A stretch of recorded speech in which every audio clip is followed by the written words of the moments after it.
વિતરાગને ભજનારો વિતરાગ ન બને? બને, જરૂર બને. પરંતુ વિતરાગ પર દિલ ઓવારી જાય, વિતરાગતા પર દિલ ઓવારી જાય અને એમણે ફરમાવેલી સાધના જ્ઞાન ભાવના રૂપ, દર્શન ભાવના, ચારિત્ર ભાવના કે વૈરાગ્ય ભાવના રૂપ આચરાય. ભાવના તત્વથી મગમગતી સાધના આરાધાય તો એમાં પછી સહેલાઈથી ધ્યાન લાગે અને વિતરાગતાએ પહોંચાય. જીવ સંસારમાં એકાંતે રચ્યો રહેવાથી રાગ દ્વેષ આદિ ભરપૂર અને સતત ચાલ્યા કરે છે. તેથી ચિત્ત ભારે ચંચળ રહે છે. એના એ સળંગ રાગ આદિમાં ગાબડા પડે તો ચંચળતા ઓછી થાય અને આ ગાબડા પાડનાર જ્ઞાનાદિ ભાવના છે એ આત્માને જ્ઞાનાદિથી ભાવિત કરે છે. તેથી જ રાગ આદિમાં સ્ખલના ઊભી થાય છે. એટલે જ ધ્યાન માટે જરૂરી સ્થિરતા સુલભ બને છે. ભાવના એટલે મનની એવી કામગીરી કે જે રાગ આદિ ઘટાડી આત્માને જ્ઞાન આદિથી ભાવિત કરે. આ તો થઈ ભાવનાની વાત. ચાલો હવે અનુપ્રેક્ષા વિશે જોઈએ. તો અનુપ્રેક્ષા એટલે એ ચલ મનની એવી પ્રવૃત્તિ છે કે જેમાં મન ધ્યાનની યાને પછી પ્રેક્ષામાં જોડાય છે. અર્થાત અનિત્ય, અસરણ વગેરેના ચિંતનમાં ચડે છે. સંસારમાં બાહ્ય આભ્યંતર સર્વ સંયોગ અનિત્ય છે. એના પર ચિંતન એ અનુપ્રેક્ષા. અનુપ્રેક્ષાની વ્યાખ્યા શું આપી? વ્યાખ્યા: સંસારમાં બાહ્ય આભ્યંતર સર્વ સંયોગ અનિત્ય છે. બહારના સંયોગો જે છે કે અંદરથી કર્મ વરસાદ ઊભા થતા સંયોગો છે બધા અનિત્ય છે. એટલે એક સરખા રહેવાના નથી. તો એના પર જો ચિંતન ચાલે દરેક અંદર ને બહારના દરેક ધ્યાન માટે, દરેક સંયોગ માટે, તો એના પર જો ચિંતન કરે તેને અનુપ્રેક્ષા કરી કહેવાય. એમ જન્મ, જરા, મૃત્યુ, રોગ, અકસ્માત અને કર્મને પનારે પડેલ જીવને આ જગતમાં કોઈનું શરણ નથી એના પર ચિંતન એ પણ અનુપ્રેક્ષા. એવી 12 અનુપ્રેક્ષાઓ છે. ધ્યાન તૂટે ત્યારે મન તરત આ અનુપ્રેક્ષામાં જોડાવું જોઈએ. મન બીજા ત્રીજા વિચારમાં જાય નહીં. અનિત્યાદિ 12 પદાર્થના કોઈ ચિંતનમાં લાગી જાય તે પાછું સ્ફૂર્તિ, સ્થિરતા વધતા થોડી વારમાં ચિત્ત ધ્યાનમાં ચડી જાય. અને ત્રીજું આપણે વાત કરી હતી, પહેલું ભાવના, અનુપ્રેક્ષા અને ત્રીજું ચિત્ત. તો ચિત્ત એટલે ચલ મનની ત્રીજા પ્રકારની અવસ્થા છે. પહેલાં કહ્યું, પૂર્વે કહ્યું તે ભાવના કે અનુપ્રેક્ષારૂપ મનની પ્રવૃત્તિ નહીં, પરંતુ બીજા ત્રીજા વિચારોમાં મન રમી રહ્યું હોય તો એ મનની અવસ્થાને ચિત્ત કહે છે. ટૂંકમાં સારી સમ્યક પરમાત્માએ આપેલી સરસ વસ્તુઓ છે એની અંદર ભાવના કે અનુપ્રેક્ષા એવી જ્ઞાન આદિ આપણે વાત કરી, રાગ આદિ ઘટાડીને આત્માને જ્ઞાનથી ભાવિત કરે તેને ભાવના કહેવાય. અને આ અનિત્ય 12 જે આપણે અનુપ્રેક્ષા એટલે કે અનિત્ય, અશરણ આ બધીની અંદર ચિંતનમાં મન ચડે તો એને અનુપ્રેક્ષા કહેવાય. આ 2 વસ્તુ સારી છે. આ 2 વસ્તુ સિવાય કોઈ બીજા ત્રીજા વિચારોમાં મન ચાલે તો એને કહેવાય ચિત્ત. આપણે કેમ ચિત્ત ચોંટતું નથી? તો એ ચિત્ત એટલે શું? તો મનની એવી અવસ્થા કે જેમાં બીજા ત્રીજા વિચારોમાં મન રમી રહેલો છે. ભાવના કે અનુપ્રેક્ષામાં નહીં. મનની એવી કોઈ પ્રવૃત્તિ ન હોય કે જે ભાવના અને અનુપ્રેક્ષામાં આપણને લઈ જાય, પણ ત્રીજા વિચારમાં ચાલતી. અમથા બેઠા મન અહીં ત્યાં ભટકતું હોય, યા ગામ ગપાટા ચાલતા હોય, કુથલી વિકથા વાતો થતી હોય, ત્યાં આવા વિચારો, આવું મન પ્રવર્તે છે. ગમે તે એક વિચાર પરથી બીજા પર ને બીજા પરથી ત્રીજા પર નવરા બેઠા પણ મન આવી દોડાદોડ કરે છે. અરે, પ્રભુના નામનો જાપ લઈ બેસતા કે બીજી ધર્મક્રિયા વખતે પણ રદ્દી વિચારો આવી જવાની તો ઘણાઓની ફરિયાદ રહે છે. આમાં નથી ભાવના કે નથી અનુપ્રેક્ષા, કિંતુ ગમે તે વિચારો વિકલ્પોમાં મનની ભટકવાની અવસ્થા છે એ અવસ્થાને ચિત્ત કહેવામાં આવે છે. હવે પાના નંબર 71 પર લેસન નંબર 10 શુભ અશુભ 4 ધ્યાન. તો આમ ભાવના, અનુપ્રેક્ષા અને ચિત્ત એ ત્રણેય ચલ એટલે કે અસ્થિર મનની અવસ્થાઓ છે. ત્યારે સ્થિર મનની અવસ્થા એ ધ્યાન છે. ધ્યાન એટલે મનનું સ્થિર અધ્યવસાન. અધ્યવસાન એટલે મનનું એકાગ્રતાનું અવલંબન. મન એકાગ્રપણે કોઈ જડ કે ચેતન પદાર્થ યા એના ભાવ પર ચોંટે, ભલે એક જ ક્ષણ, એ ધ્યાન કહેવાય. મન વધુમાં વધુ એક અંતર્મુહૂર્ત સુધી જ એક વિષય પર રહી શકે. હવે મુહૂર્તનો હિસાબ આ પ્રમાણે છે: 7 પ્રાણ બરાબર 1 સ્તોક, એવા 7 સ્તોક બરાબર 1 લવ, અને એવા 77 લવ બરાબર મુહૂર્ત. એટલે કે 3777 પ્રાણનું એક મુહૂર્ત થાય. એમાં અતિ સૂક્ષ્મ એક સમય ઓછો એ અંતર મુહૂર્ત કાળ કહેવાય. આમ જોઈએ તો 2 ઘડી એને 48 મિનિટનું એક મુહૂર્ત થાય. એમાં સહેજ ઓછું એ અંતર મુહૂર્ત સુધી જ ચાલી શકે, પછી એ તૂટે જ. એટલે એક સાથે મનની સ્થિરતા એટલી જ, પછી ચલ અવસ્થા થાય. એટલે કે મન ધ્યાનમાંથી વિચલિત થાય જ મેક્સિમમ 48 મિનિટ. કોઈ પણ એક વિષય પર ચિંતન કરવું, ધ્યાનમાં જવું, તો અંતર મુહૂર્ત 48 મિનિટથી પણ ઓછું, ત્યારે મન તૂટે જ. તો એ ચલ અવસ્થામાં જાય. જે આપણે સ્થિર મનની અવસ્થા ધ્યાન કીધી, સ્થિરમાંથી અસ્થિર એટલે કે ચલ અવસ્થામાં જાય. એમાંથી એ પાછી ધ્યાન અવસ્થા આવી શકે. ત્યાં જો અનુપ્રેક્ષાની ચલ અવસ્થા અતિ અલ્પ સમય આવીને પછી સ્થિર ધ્યાન અવસ્થા શરૂ થઈ જાય, એ વળી અંતર મુહૂર્ત રહી પછીથી સહેજ ચલ અવસ્થા બની ફરીથી ધ્યાન ચાલે, તો આ ધ્યાન ધારા કહેવાય. બહુ સુંદર કીધું. ફરીથી ધ્યાન ધારા આપણે જે સાંભળીએ છીએ, ઘણા બધા મહાનુભાવ મહાત્માના વિશે આપણે સાંભળીએ છીએ કે એમનો આત્મા પછી ધ્યાન ધારામાં ગયો, શુભ ધારામાં ગયો, શપક શ્રેણીમાં ગયો. તો એ ધારા એ શું છે એકચ્યુઅલ? તો એ બતાવ્યું છે કે 2 ઘડી અને 48 મિનિટનું એક મુહૂર્ત, એમાં સહેજ ઓછું એ અંતર મુહૂર્ત સુધી જ આ ધ્યાન ચાલી શકે, પછી એ તૂટે જ. એટલે એક સાથે મનની સ્થિરતા એટલી જ, કેટલી? 48 મિનિટથી ઓછી, પછી ચલ અવસ્થા થાય. એમાંથી એ પાછી આવું જો થાય તો ધ્યાન અવસ્થા આવી શકે. કઈ રીતે? એમાંથી એ પાછી ધ્યાન અવસ્થા આવી શકે ત્યાં જો અનુપ્રેક્ષાની ચલ અવસ્થા અતિ અલ્પ સમય આવીને પછી સ્થિર ધ્યાન અવસ્થા શરૂ થઈ જાય, એ વળી અંતર મુહૂર્ત રહી પછીથી સહેજ ચલ અવસ્થા બની ફરીથી. એટલે અનુપ્રેક્ષાની જે આપણે ચિંતન, અનિત્ય, અશરણ, જે 12 ભાવના કીધી આપણે, તો એની અંદર જાય અને એમાં 48 મિનિટથી ઓછું રહે, પછી પાછું અસ્થિર થાય એટલે કે ચલ થાય, ફરીથી પાછું અનુપ્રેક્ષાનું ચિંતન થાય. એમ એ બીજી વાર થાય, એમાં પણ 48 મિનિટથી ઓછું અંતર મુહૂર્ત સુધી ટકીને પાછું ચલમાં જાય. તો ધીમે ધીમે આ રીતે અનુપ્રેક્ષાની ચલ અવસ્થા અતિ સમય આવીને પછી સ્થિર ધ્યાન અવસ્થા શરૂ થઈ જાય, એ વળી પાછું અંતર મુહૂર્ત રહીને પછી ફરીથી સહેજ ચલ અવસ્થામાં જઈને ફરીથી પાછું ધ્યાન અવસ્થામાં આવી જાય. તો આને ધ્યાન ધારા કીધી છે. આ તો શુભ ધ્યાનની વાત થઈ, પરંતુ સામાન્યથી ધ્યાન 2 પ્રકારે, શુભ અને અશુભ, એ દરેક 2 પ્રકારે, એમ કુલ આ 4 પ્રકાર. 1 આર્ત ધ્યાન, 2 રૌદ્ર ધ્યાન, 3 ધર્મ ધ્યાન, 4 શુક્લ ધ્યાન. આમાં પહેલા 2 અશુભ છે અને છેલ્લા 2 શુભ. એટલે કે આર્ત ધ્યાન અને રૌદ્ર ધ્યાન એ અશુભ ધ્યાન છે, અને ધર્મ ધ્યાન અને શુક્લ ધ્યાન એ 2 શુભ ધ્યાન છે. તેવી જ રીતે ધર્મ ધ્યાન અને શુક્લ ધ્યાન એ મોક્ષના કારણ છે, અને આર્ત ધ્યાન અને રૌદ્ર ધ્યાન એ સંસારના કારણ છે. બીજે ઠેકાણે આ પ્રમાણે આવે છે, એણ તિરખ ગઈ વૃદ્ધ જાણેણ ગમ્મય નરયમ ધમ્મેણ દેવલોયમ સિદ્ધિ ગઈ સુજ્જ જાણેણમ. આવું લખ્યું છે.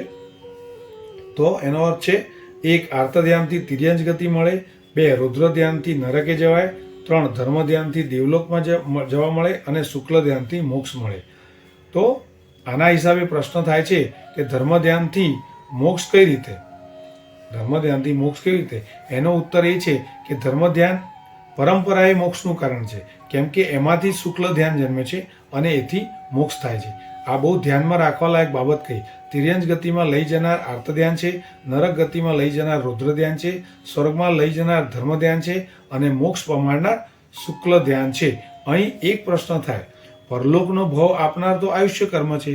4 ગતિમાંની જે ગતિનું આયુષ્ય બંધાયું ત્યાં જ અવતાર મળે છે, પણ આ આયુષ્ય તો અહીં અમુક અંતર મુહૂર્તમાં એક જ વખતે બંધાય છે. તે સિવાયના જીવનભરના સમયમાં આર્ત રૌદ્ર ધ્યાન થયા કરે. એનું ફળ શું? તો ઉત્તર છે કે તે ધ્યાનને તે ગતિના કારણ કયા? એનો અર્થ ધ્યાનથી માત્ર આયુષ્ય નહીં, કિંતુ તે ગતિને યોગ્ય કર્મો પણ બંધાય. આયુષ્ય કર્મ તો ક્યારેક એક જ વાર બંધાય છે, બાકી તો સમય જ્ઞાનાવરણ આદિ 7 કર્મ બંધાવવાનું ચાલુ છે. એટલે હવે વિચારવા જેવું છે કે જીવ જો વારંવાર આર્ત ધ્યાનમાં પડ્યા કરતો હોય તો તિર્યંજ ગતિને યોગ્ય કર્મોના જથ્થા સમય સમય કેવા અને કેટલા સંગ્રહિત કર્યા કરે, માટે આર્તરોત્ર ધ્યાનથી બહુ જ બચવા જેવું છે. ધ્યાન એ તો રોકડીયો સોદો છે. જેવું ધ્યાન કરો એવા કર્મ તરત ચોંટ્યા જ સમજો. એમાં ક્ષણનોય ઉધારો નથી, એટલે કે એમાં ક્ષણનોય વિલંબ વાર નથી. ધ્યાન અને કર્મબંધને સીધો સંબંધ. વચમાં કોઈની દરમિયાનગીરી ચાલે નહીં, કોઈની અપેક્ષા નહીં. અગ્નિમાં હાથ ઘાલ્યો કે બળે, એમ શુભ અશુભ ધ્યાન કરો કે શુભ અશુભ કર્મ બંધાય જ. માટે જ પાપ કર્મનો સંચય ન જોઈતો હોય તો આર્ત અને રૌદ્ર ધ્યાન અટકાવવું જ જોઈએ, ઉઠવા જ ન દેવું જોઈએ. હવે 4 ધ્યાનના અર્થ. તો આર્ત ધ્યાનમાં આર્ત શબ્દ છે એ ઋત શબ્દ પરથી બન્યો છે. ઋત એટલે દુઃખ, દુઃખના નિમિત્તે થતો ક્લિષ્ટ અધ્યવસાય, રાગદ્વેષના સંકલેશવાળો મનોભાવ, એના પર જન્મતું ધ્યાન તે આર્ત ધ્યાન. મનની રાગદ્વેષની પીડા એટલે કે અર્તિમાંથી ઉદ્ભવે એ આર્ત ધ્યાન. દાખલા તરીકે કપડાના મેલ પર નજર ગઈ અને આ મેલ ક્યારે જાય એવું એના મન પર ચોંટ્યું, એ આર્ત ધ્યાન થયું કહેવાય. કારણ મનને કેમ ચિંતા થઈ? મેલ ઉપર દ્વેષનો સંકલેશ જાગ્યો તેથી. એમ કપડાની ચકચકતી ઉજળામણ માટે થયું, આ ટકે તો સારું, કપડું એવું સાચું કે મેલું જ ન થાય. આ ધ્યાન શેમાંથી જાગ્યું? ઉજળામણના રાગની પીડામાંથી. માટે કહો, રાગ કે દ્વેષની પીડામાંથી જન્મતું ધ્યાન એ આર્ત ધ્યાન કહેવાય. એવી રીતના બીજું રૌદ્ર ધ્યાન એટલે રુદ્રતા ક્રૂરતાથી જન્મતું. ક્રૂરતા એ કઠોરતામાંથી વ્યાપ્ત ધ્યાન. દાખલા તરીકે ક્રૂર હૃદયથી કોઈ હિંસા, જૂઠ, ચોરી કે ધન આદિના સંરક્ષણ પર મનનું લક્ષ્ય ચોંટી જાય, એ રુદ્ર ધ્યાન થયું. આર્ત ધ્યાન કરતાં આ વધુ ઉગ્ર છે, ભયંકર છે, અતિ તામસી ભાવવાળું છે. ત્રીજું ધર્મ ધ્યાન. ધર્મ ધ્યાનને ધર્મ્ય ધ્યાન કહે છે. ધર્મ્ય એટલે ધર્મમાંથી ઉદ્ભવતું. ધર્મ 2 પ્રકારે છે, શુદ્ધ ધર્મ અને ચારિત્ર ધર્મ. એમાંથી જે નિર્મળ ધ્યાન જન્મે એ ધર્મ ધ્યાન એ ધર્મ્ય ધ્યાન કહેવાય. દાખલા તરીકે જીનાગમ ભણે છે, યાદ કરે છે, એમાંથી એ ધ્યાન જાગ્યું, અહો કેવી અલૌકિક જીનવાણી, કેવા તર્કસિદ્ધ જીન વચન, તો આ ધર્મ ધ્યાન થયું. એવી રીતે ચારિત્રનું નિર્મળ પાલન કરે છે, એથી એ ધ્યાન લાગ્યું, આમાં કેટલી બધી સ્વસ્થતા. ત્યારે અવિરતિમાં રાગદ્વેષની કેવી વિટંબણા અવસ્થતા, તો આ પણ ધર્મ ધ્યાન થયું કહેવાય.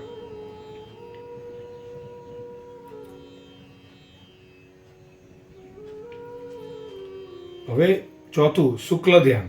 તો શુક્લ ધ્યાનમાં શુક્લ શબ્દનો અર્થ છે 8 પ્રકારના કર્મમળનું શોધન કરે તે, અથવા શોકને કલમે કિલામણા કરે, શોકનો નાશ કરે તે, એવું ધ્યાન એ શુક્લ ધ્યાન. આ બહુ ઊંચી કોટીનું ધ્યાન છે. એ વિતરાગ સર્વજ્ઞ બનવા પૂર્વે આવે છે. એને આવવાની ભૂમિકા ધર્મ ધ્યાન ઊભી કરે છે. ધર્મ ધ્યાનના ખૂબ અભ્યાસથી મનના બાહ્ય વિકલ્પો ઓછા થઈ જાય છે, તેમજ બાહ્યનું આકર્ષણ મહત્વ પણ ઘટી જાય છે. તેથી મનમાં સ્થિરતા વધતી આવે છે. પછી મનોબળથી એક એવી સ્થિરતા ઊભી થાય છે કે જેથી એ કોઈ સૂક્ષ્મ પદાર્થ પર એવું ચોંટી પડે કે ત્યાં પછી હું ધ્યાતા અને આ ધ્યાન કરું છું એવો ધ્યાતા ધ્યાનનો ભેદ પણ ભૂલાઈ જાય છે. એવી રાગદ્વેષથી મુક્ત લીનતાવાળું ધ્યાન લાગે એ શુક્લ ધ્યાન. એટલે એવી સ્થિતિ તરફ પહોંચવા માટે ધર્મ ધ્યાનનો ખૂબ અભ્યાસ જોઈએ. ધર્મ ધ્યાન પણ કાંઈ કોરા ચિંતન રૂપ નથી, કિંતુ સાથે સાથે ઊંચી વિરક્ત દશા છે. બાહ્ય પ્રત્યેની અલિપ્તતા, નિસંગતા તરફ જોગ છે. મનને બાહ્ય પદાર્થોનું યાવત પોતાની કાયાનું આકર્ષણ ઘટે અને કાયાનું મહત્વ ન લાગે એ બહુ જરૂરનું છે. કેમ કે છેવટે ક્યાં જવું છે? વિતરાગ દશામાં. એટલું સમજી રાખજો કે સર્વજ્ઞતા એ વિતરાગ બન્યા વિના નથી આવતી. સર્વજ્ઞતા એ વિતરાગ બન્યા વિના નથી આવતી. સંપૂર્ણ વિતરાગતા આવે પછી જ સંપૂર્ણ જ્ઞાનાવરણીય કર્મનો નાશ થાય અને સંપૂર્ણ જ્ઞાન કેવળ જ્ઞાન પ્રગટ થાય. 10મા ગુણસ્થાનકના અંતે વિતરાગ બનાય છે અને પછી જ 12મા ગુણસ્થાનકના છેડે સમસ્ત જ્ઞાનાવરણ કર્મ નષ્ટ થતા કેવળ જ્ઞાન આવે છે. એટલે જે 14 ગુણસ્થાનક છે એમાં 10મા ગુણસ્થાનકના અંતે વિતરાગ બનાય અને એ બન્યા પછી 10મા ગુણસ્થાનક પછી 11મું 12મું 13મું એમ ઉપર ચડવાનું હોય, ઉપર ગુણસ્થાનકની પાયરીએ. તો 10મા ગુણસ્થાનકે માણસ પહોંચે, આત્મા પહોંચે એટલે વિતરાગ બની જાય અને પછી જ એ સંપૂર્ણ જ્ઞાનાવરણ કર્મ તોડવાનું લેવલ આવે, એટલે કે 12મા ગુણ સ્થાનકના છેડે તમામ પ્રકારના જ્ઞાનાવરણીય કર્મ નષ્ટ થતા કેવળ જ્ઞાન આવે. તો આ સૂચવે છે કે સાચું જ્ઞાન પ્રગટવા માટે ઓછા વત્તા પ્રમાણમાં રાગ દ્વેષને ધક્કો લાગવો જ જોઈએ. આ જ્ઞાન મેળોની બૂમ મારવામાં આવે છે, પણ સાથે સાથે રાગ દ્વેષ ઓછા કરો, રાગ દ્વેષ ઓછા કરો ની બૂમ ક્યાં મરાય છે? ખરી રીતે પહેલી બૂમ તો આ મારવા જેવી છે, જો રાગ દ્વેષને થોડો પણ ધક્કો ન લગાડ્યો અને જ્ઞાન ઘણું મેળવ્યું તો એ જ્ઞાન આત્મતારક નહીં બને. રાગ દ્વેષની આંધી ચડી હોય ત્યાં સુધી સાચો જ્ઞાન પ્રકાશ આવે નહીં. પ્રશ્ન છે, પણ રાગ દ્વેષની ખરાબી સમજવાય પહેલા જ્ઞાન તો જોઈએ ને? ઉત્તર, જરૂર જોઈએ, પણ એ કહો કે પહેલે પગથિયે જ્ઞાન શાનું જોઈએ? આત્માનું. પોતાના આત્માનું ભાન થાય પછી જ બીજા તત્વોનું ભાન થાય ને રાગ દ્વેષની ખરાબીઓનો ખ્યાલ આવે. એટલા જ માટે કહ્યું છે, આત્મા જ્ઞાન ભવમ દુઃખ માત્મ જ્ઞાનેન અન્યતે, અર્થાત દુઃખ માત્ર પોતાનો આત્મા ભૂલાયાથી ઊભું થયું છે અને તે નષ્ટ પણ ત્યારે થાય જ્યારે આત્મજ્ઞાન થાય, સ્વ આત્માનો ખ્યાલ આવે. આનું કારણ એ છે કે જ્યાં આત્માનું જ ભાન નહીં ત્યાં એના રોગ વિકારોનો પણ ખ્યાલ શાનો હોય? રાગ દ્વેષ, વિષય લગ્ની, હર્ષ શોક વગેરે એ આત્માના રોગ છે, વિકાર છે. એનાથી જ પ્રત્યક્ષમાં મન દુઃખી બને છે અને કર્મબંધન વધી વધી ભવિષ્યમાં જીવ દુઃખી થાય છે. ઊંડાણથી તપાસી જોશો તો દેખાશે કે દુઃખ કેમ આવ્યું કે કેમ લાગ્યું? તો કે મૂળમાં ક્યાંક રાગ કે દ્વેષ હતો. તેથી આ તો સાક્ષાત દુઃખ વિકારિતાની વાત. ત્યારે ભાવિ દુઃખકારિતા તો નજરે દેખાય છે કે રાગ દ્વેષના કારણે સંસારમાં ભટકતા છીએ. આમ રાગ દ્વેષને લીધે દુઃખ, પીડા, રીબામણ ઊભી થાય છે. તેથી જેમ તાવ વગેરેને લીધે પીડા થાય તેથી એ રોગ કહેવાય છે. શરીરની ધાતુઓનો એ વિકાર છે. એવી રીતે રાગ દ્વેષ આદિ એ પીડાકારક હોય આત્માના રોગ છે, વિકાર છે. મૂળ ખરેખરા રોગ જ એ રાગાદિ છે. મૂળ ખરેખરા રોગ કયા છે? તો કે રાગ આદિ. હવે આત્માનું જ ભાન નહીં એટલે પછી એના રોગના વિકારનું ભાન જ ક્યાંથી હોય? હજી કદાચ દ્વેષ ખરાબ લાગશે પણ રાગ તો ખરાબ લાગતો જ નથી. અમે ન્યાયથી પૈસા કમાયા પછી એ પૈસા પર પ્રેમ તો રહે જ ને, એવું મનને થાય છે. એમ ખાનપાન, સગાસ નહીં પર રાગ રહેવામાં કશું ખોટું કર્યાનું લાગતું નથી. પછી રાગ એ સૌથી મોટો, સૌથી જલ્લાદ અને સૌથી પહેલો રોગ છે, વિકાર છે. એ લાગવાનું ક્યાંથી બને? કેમ આમ? કહો, મૂળમાં આ કાયાની અંદર કેદ પુરાયેલ પોતાના આત્માનું જ ભાન નથી. તો આત્મજ્ઞાન કેવું હોય? આત્માનો ખ્યાલ હોત જન્મ જન્મ નવી નવી કાયામાં મારા આત્માને કેદ પુરાવવું પડે છે અને સારા બુરા કર્મના ફળ ભોગવવા પડે છે. પૂર્વજન્મના સ્મરણવાળાઓ એ સાબિત કરી રહ્યા છે. એટલે હું તો એક જન્મનો નહીં પણ જન્મનો સનાતન શાશ્વત આત્મા છું. આવું જો આત્મભાન હોત તો મનને એમ થાત કે તો પછી મારે એક જન્મની ચીજો પર ફોગટ રાગ કરવાની શી જરૂર? આ એક જન્મમાં કાયમી ન રહેનારી અથવા આ જન્મના અંતે તો અવશ્ય વિખરાનારી વસ્તુ ખાતર રાગ દ્વેષ શા માટે કરવા? એમ રાગદ્વેષને ધક્કો લાગત તો તેથી દુઃખમાં ઘટાડો થાત. પરંતુ આત્માનું જ પહેલે પાયે ભાન નહીં, પછી રાગ દ્વેષ રોગરૂપે લાગવાની, વિકારરૂપ લાગવાની વાત જ ક્યાં રહી? શાસ્ત્રથી જાણ્યું તો ખરું કે આત્મા જેવી સ્વતંત્ર વસ્તુ છે, પરંતુ રાગ દ્વેષ જો છૂટથી ને હોંશથી કરવા જોઈએ છે તો અંતરમાં આત્માનો પ્રકાશ થયો શાનો કહેવાય? જ્ઞાન આવ્યું શાનું ગણાય? પ્રકાશ યાને જ્ઞાન તે જ વાસ્તવિક ગણાય કે જ્યાં મૂળભૂત રોગરૂપ રાગદ્વેષને ઓછો વધતો ધક્કો લાગે. મુદ્દે આપણી પાસે જે કંઈ જ્ઞાન છે એમાં આપણે આપણા આત્માનું જ્ઞાન આવે ક્યારે આવ્યું કહેવાય કે ભાઈ જે રાગ દ્વેષ થાય છે જીવને એની સમજણ આવે અને એમાં ઓછો વધતું થાય, ધક્કો લાગે, ઓછો રાગ થાય, ઓછો દ્વેષ થાય. તો એના માટેની જે આખી પ્રોસેસ છે એને જ એવા જ જ્ઞાનને આત્માનું જ્ઞાન થયું કહેવાય. એ વિનાનું જ્ઞાન એ પ્રકાશરૂપ નથી, અંધકાર જ છે, અજ્ઞાનરૂપ જ છે. માટે જ્ઞાન મેળવવાની સાથે રાગ દ્વેષને ધક્કો લગાડવાની જરૂર છે. જેવું જ્ઞાન એવું ધ્યાન.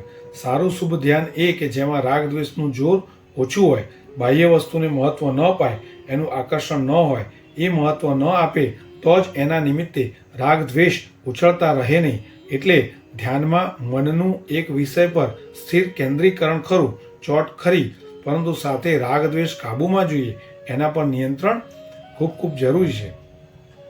એકલું ઓમ અરહમનું ધ્યાન અધૂરું છે, આવો ટોપિક છે. આ પરથી સમજાશે કે એકલું ઓમ કે અરહમનું ધ્યાન લઈ બેસે તેથી કામ ન સીજે. હવે આ ટોપિક પણ બહુ સરસ છે કે એકલું ઓમ અરહમ એવું કર્યા કરે ધ્યાન, તો એ અધૂરું કઈ રીતે છે. રાગ દ્વેષ પર ઘસારો પડવો જોઈએ અને તે ઘસારો રાગ દ્વેષની પ્રતિપક્ષી ભાવનાથી થાય એ વસ્તુ ધર્મ ધ્યાનમાં મળી આવે છે. માટે જ અષ્ટક શાસ્ત્રની ટીકામાં આ જ વસ્તુ સ્પષ્ટ કરી છે. એમાં કહ્યું છે કે ધર્મ ધ્યાનના એક પ્રકાર અપાય વિચય, એમાં રાગ દ્વેષના અનર્થનું ચિંતન કરાય છે. એનાથી રાગ દ્વેષ આદિના સંસ્કારો ઘસાતા જાય છે.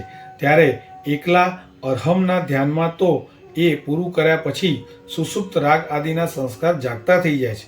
અરહમના ધ્યાનથી અરહમના સંસ્કાર પડે અને અધ્યયન પ્રત્યે ભાવ વધે એટલું જ, પરંતુ ઇન્દ્રિય વિષયનો રાગ આકર્ષણ કેવી રીતે ઘટે, રાગના સંસ્કાર કેમ ઘટે, એ ઘટાડવા માટે તો રાગની વિરોધી ભાવના કર્યા કરવી જોઈએ. પાતંજલ યોગ દર્શન પણ કહે છે કે પ્રતિપક્ષ ભાવનાથી રાગ આદિ સંસ્કારનો હાસ થાય છે, એટલે કે ઘટે છે. જૈન દર્શન તો એ કહે છે જ. એટલે તો અનિત્ય, અશરણ વગેરે 12 ભાવનામાં એક આશ્રવ ભાવના મૂકી છે અને 4 પ્રકારના ધર્મ ધ્યાનમાં એક અપાય વિચય ધ્યાન ગણાવ્યું છે. આશ્રવ ભાવનામાં એ ભાવવાનું છે, આશ્રવ ભાવનામાં એ ભાવવાનું છે કે અહો આ ઇન્દ્રિયો, આ રાગ દ્વેષ લોભાદી કસાયો, મિથ્યાત્વ, અવ્રત, અવિરતિ વગેરે કેવા કેવા ભયાનક આશ્રવ છે કે એથી કેટલાય કર્મ આત્મામાં શ્રવી આવે છે, વહી આવે છે. આમ પછી એક એક આશ્રવને લઈ એનાથી બંધાતા વિવિધ કર્મ અને એના દુઃખદ ફળ વિચારાય, એના દાખલા દ્રષ્ટાંત વિચારાય. એથી આશ્રવો પ્રત્યે નફરત છૂટે, દિલ દુઃખિત થાય. એટલે આમાં રાગ આદિ આશ્રવોના સંસ્કાર ઘસાતા આવે, રાગ આદિની મમતા, રાગ આદિની પકડ મોળી પડે. અપાય વિચયમાં એ જ રાગ આદિ આશ્રવોથી નિપજતા અનર્થ પર ધ્યાન લગાવવાનું હોય છે. આશ્રવ ભાવનામાં ચિંતન તો આશ્રવો અંગેનું જ, પરંતુ ચિત્ત એના એક વિષય પરથી બીજા વિષય પર, બીજાથી ત્રીજા પર એમ ચિંતન ફરતું ચાલ્યા કરે. ત્યારે ધ્યાનમાં તો એકાગ્ર ચિંતન હોય, આશ્રવના એક વિષયની ઉપર ચિત્ત ચોંટી જાય, તન્મય વિચાર બને. અહીં રાગ આદિના એક અનર્થ પર તન્મય ચિત્ત ચોંટ્યું, એનું તન્મય ચિંતન થયું, એની ભારે અસર પડવાની. હૃદયવેધી અને કલેજાને ફફડાવતા આ અસરવાળા ચિંતનથી રાગ આદિના સંસ્કાર પર જબ્બર પ્રહાર થવાનો, સંસ્કારમાં સારો એવો ઘસારો પડવાનો. એથી રાગ આદિની પકડ ઢીલી પડી જવાની. પુનઃ પુનઃ આશ્રવ ભાવના ભાવો ઉપર આ અપાય વિચય ધ્યાન સુલભ બને અને એ જ રાગાદિનું જોર ઓછું કરી શકે. વાત એ હતી કે રાગાદિને ધક્કો પહોંચે એવું ધ્યાન જોઈએ. એ લાવવા માટે રાગ આદિ જેનાથી પોસાઈ રહ્યા છે એવા આર્ત ધ્યાનનું જોર ઘટાડવું પડે. હવે જો એની ભયાનકતા સમજાઈ જાય તો પછી એનું જોર ઓછું કરવાનું સરળ બને છે. આ ભયાનકતા સમજવા માટે પહેલાં તો એ સમજીએ કે ચાલુ જીવનમાં કેવા કેવા ભિન્ન પ્રકારના આર્ત ધ્યાન કેટલા ધૂમ પ્રમાણમાં ચાલે છે. આ માટે આર્ત ધ્યાનના 4 પ્રકારની ઓળખ જુઓ. પાના નંબર 78, લેસન પાઠ 11, આર્ત ધ્યાનના 4 પ્રકાર. તો કહે છે કે 4 પ્રકારમાં સૌથી પહેલો આપણે બતાવ્યો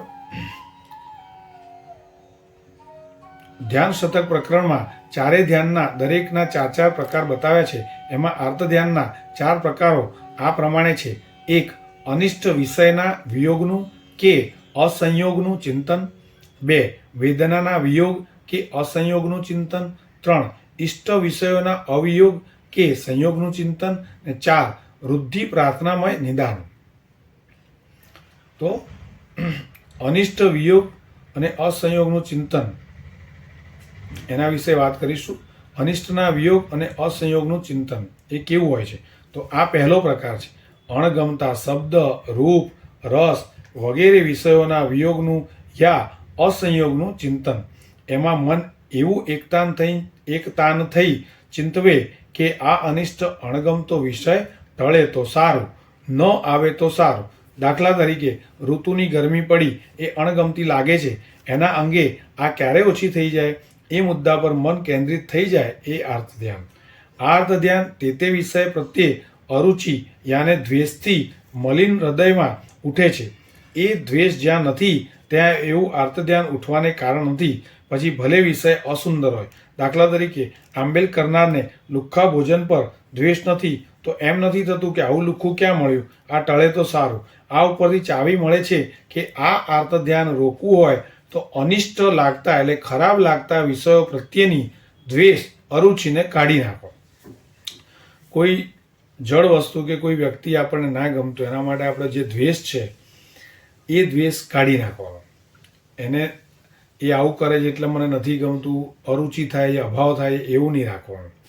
ત્યારે પહેલી તો એ વાત છે કે દિવસભરમાં કેટલા અગણ્ય આર્તધ્યાન ચાલે છે એનું માપ કાઢો અને એટલા થોકબંધ આર્તધ્યાનથી કેટલા અશુભ કર્મોના ગંજ ઢગલા આત્મા પર ખડકાય છે એ વિચારી એનો ભય ઊભો કરો.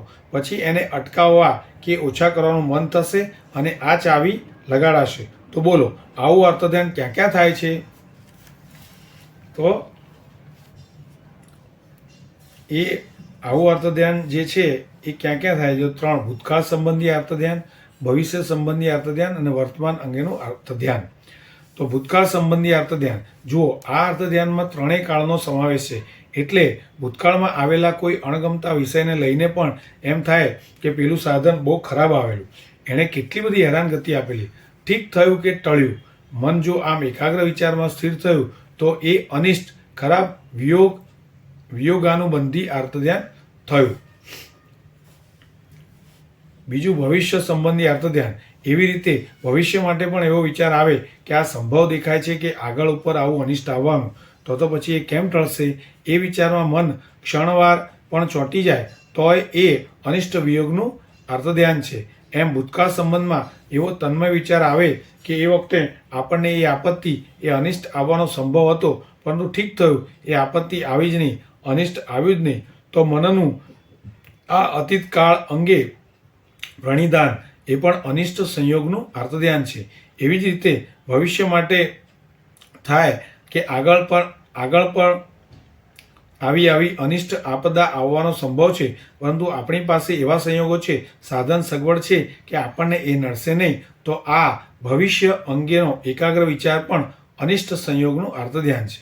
હવે ત્રીજું વર્તમાન અંગે અર્થધ્યાન. ત્યારે વર્તમાન અનિષ્ટ અંગે તો કહ્યું જ છે કે જો મન એવા એકાગ્ર ચિંતનમાં પડે કે આ કેમ ટળે, યા આ ટળ્યું તો ખરું પણ હવે ન આવે તો સારું, અથવા બીજાને આવ્યું પણ આપણને આ અનિષ્ટ નથી આવ્યું તે સારું છે, તો આ વર્તમાન કાળ સંબંધી અનિષ્ટના વિયોગનું કે અસંયોગનું અર્થધ્યાન કહેવાય છે. કેવા અર્થધ્યાન ચાલુ? વિચારવા જેવું છે કે જીવને અનિષ્ટ કેટલી જાતના છે, જીવને ખરાબ કેટલી જાતનું થાય છે. તો આપદાઓ નાનેથી મોટી કેવી માનેલી છે એ દરેકના ભૂતકાળ, વર્તમાન કે ભવિષ્યકાળ સંબંધના અર્થધ્યાન કેવા થાય છે. દાખલા તરીકે ખીચડી કે રોટલો ખાવો નથી ગમતો, હવે ભોજનમાં એ જ આવ્યું એટલે ખાવું તો પડશે જ, પણ જો મન એ આંધીમાં પડ્યું કે આ ક્યાં આવ્યું, ન આવ્યો હોત તો સારું, ત્યાં એ અનિષ્ટ અંગેનું અર્થધ્યાન થયું. ખાવાના એવા કેટલાય અણગમતા પદાર્થ હશે એમ પીવાના. દાખલા તરીકે ઉનાળામાં વગર ઠરેલું પાણી અથવા શિયાળામાં માટલાનું ઠંડુ પાણી એ અનિષ્ટ લાગે છે.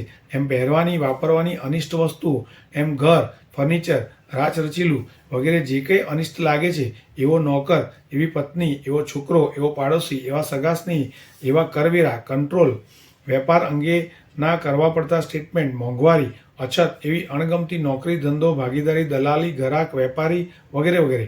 એમ અપમાન, અવગણના, બીજાને મળતા સન્માન, બીજાની શેઠાઈ, કમાઈ, સગવડ, સાહેબી ઇત્યાદિ. કેટલુંય પાર વિનાનું કે જે અનિષ્ટ લાગે છે, અણગમતું લાગે છે, તો એના વિયોગ કે અસંયોગના વર્તમાન, ભૂત, ભવિષ્યકાળના અર્થધ્યાન કેટલા? ત્યારે એ પ્રમાણે કેવાય પાર વિનાના અશુભ કર્મોના ઢગલા આત્મઘર પર ઠલવાતા જતા હશે. આના પરિણામ કેવા? આ બધું વિચારશો તો સંસારી જીવન પર ધૃણા થશે. આમ કેમ બને છે? જળને બહુ મહત્વ આપવાથી મન ઝટ દઈને અર્થધ્યાનમાં પડે છે. પ્રસંગ મામૂલી હોય પણ જીવ એક યા બીજા જળ પદાર્થને મહત્વ આપવા ગયો કે પડ્યો અર્થધ્યાનમાં. ચંડ કૌશિકના જીવ સાધુને નાના સાધુએ ખ્યાલ કરાવ્યો કે મહારાજ તમારા પગ નીચે દેડકી ચગદાઈ, ત્યાં એમણે જાતની વડાઈને મહત્ત્વ આપ્યું એટલે મનને થઈ આવ્યું કે આ કેવો નાદાન છે કે મને હલકો પાડે છે. આ હલકાઈ ટળે તો સારું. બસ તરત આર્ત ધ્યાનમાં પડ્યા. ત્યાં બીજી ને ત્રીજી વાર નાના મુનિએ ખ્યાલ કરાવતા જ એ ઉછળી પડ્યા કે શું ગામની બધી દેડકી મેં મારી? અર્થાત બીજી ત્રીજી દેડકીઓ જેના તેના પગ નીચે આવી હશે એમ આ પણ કોઈના પગ નીચે આવી હશે. વાત કેવી ઉડાવી. પછી પણ ચિત્તમાં બેઠું છે કે આ નાદાન સાધુ ક્યાં મળ્યો, મને હલકો પાડે છે, એનો લવારો મટે તો સારું. જાત વડાઈ પરના આ આર્ત ધ્યાનના લીધે મકાને ગયા. પછી બીજી ને ત્રીજી વાર નાના મુનિએ ખ્યાલ આપવા પર એ સળગી ઉઠ્યા અને રાત્રે અંધારામાં નાના મુનિને દંડુકી ફટકારવા દોડ્યા. કેમ? અંતરમાં આર્તધ્યાન હતું કે આનો લવારો કેમ ટળે. પ્રાયશ્ચિત, ક્ષમા વગેરે આત્મિક વસ્તુને બદલે જડ વડાઈને મહત્વ આપ્યું. તેથી આર્તધ્યાન લાગ્યું. તો હવે આપણે 80 નંબરનું પાનું અહીંયા કમ્પ્લીટ કર્યું. તો આપણો આજનો જે પાઠ 6 હતો ધ્યાન અને જીવન ભાગ 1નો 6 એપિસોડ હતો આજે. તો ખૂબ જ સુંદર પદાર્થોનું ચિંતન થયું, સમજણ મળી તત્વદ્રષ્ટિએ, અને આશા રાખીએ કે આપણે આ બધું દિલથી ધીમે ધીમે મનમાં ઉતારી રોજિંદા જીવનમાં પ્રેક્ટિસ પાડીએ. ક્યાં શું કેવું ધ્યાન ચાલે છે, આર્ત ધ્યાન કોને કહેવાય, શુભ ધ્યાનમાં કઈ રીતે જવાય, કઈ કઈ ભૂલો કેમ થઈ જાય છે, એ ભૂલોને સુધારવા શું કરવું જોઈએ, દેવગુરુનો શું રોલ છે, સતત તેમના સાનિધ્યમાં રહીને કરેલી ભૂલોની વર્ષે એકવાર અથવા તો ભાવ આલોચના લઈએ, અઠવાડિક લઈએ, દિવસીય 1 દિવસની આલોચના, એવી જેવા જેવા આપણા આચાર્ય ભગવાન કે જેવા જેવા આપણા ગુરુ ભગવાન જે હોય તેમના સંપર્કમાં રહીને સતત આપણે લખતા રહીએ રોજ થયેલી ભૂલો અને તેની આલોચના લેતા રહીએ તો ભવાંતરે આપણો જીવ છે એ હળુકર્મી બની જાય અને ખૂબ જ અલ્પ કષાય થઈ જાય. તો આ રીતે અલ્પ કષાય અને દાન રુચિના આવા બધા આપણે ગુણો જે છે એ ઊભા કરતા રહીએ તો ફરીથી મનુષ્ય ભાવનું આપણને એક ચાન્સ રહે અને ધીમે ધીમે ધીમે સાચું ચારિત્ર પાળીએ એવી જ આપણે સૌએ પ્રભુને પ્રાર્થના કરીએ કે અમને આ સંસારમાંથી જલ્દી છોડાવો. સંસારના જે જન્મ મરણના ફેરા છે એ ટળે એના માટે આપણે આ બધી હાલમાં જેટલી પણ સમજ લઈએ, જેટલો સમય આપણી પાસે એક્સ્ટ્રા હોય નોકરી ધંધાના કામ સિવાયનો, તો એ સમયની અંદર આપણે થોડા આવા સંસ્કાર ઊભા કરીએ.